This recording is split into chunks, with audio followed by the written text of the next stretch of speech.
Now it's a homicide investigation with a possible link to domestic terrorism. I can advise that the person in question was a known terror suspect who was a person of interest to law enforcement and intelligence agencies. Police had been monitoring 18-year-old Abdul Numan Haider for months.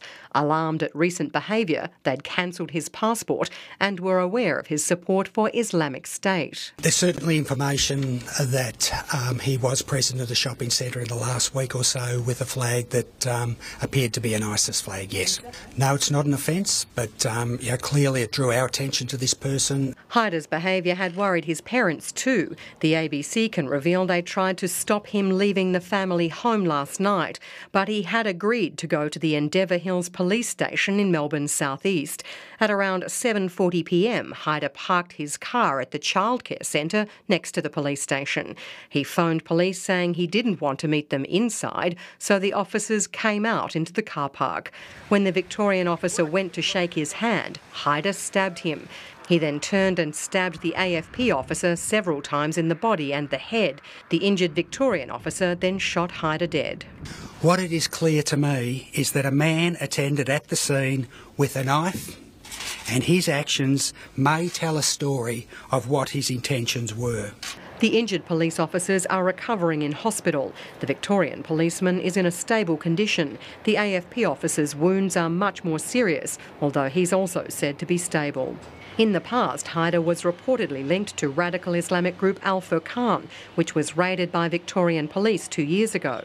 The police say there was no indication that he was an immediate threat. I don't know the young man personally. I do know many young men at that age, and they can be brash, they can be angry, they can be immature.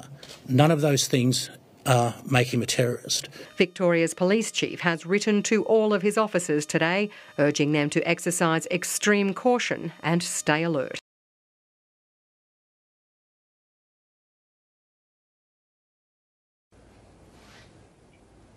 I'm here in Hawaii on my way to New York for the Security Council meeting, but I have been briefed on a nasty incident in Melbourne overnight.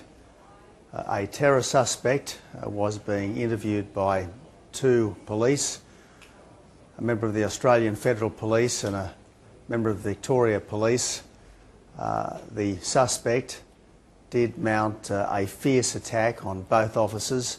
One of them was very seriously hurt. The other officer fired on the suspect, who's now dead.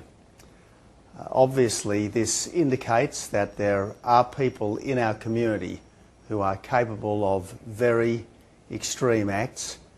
It also indicates that the police will be constantly vigilant to protect us against people who would do us harm.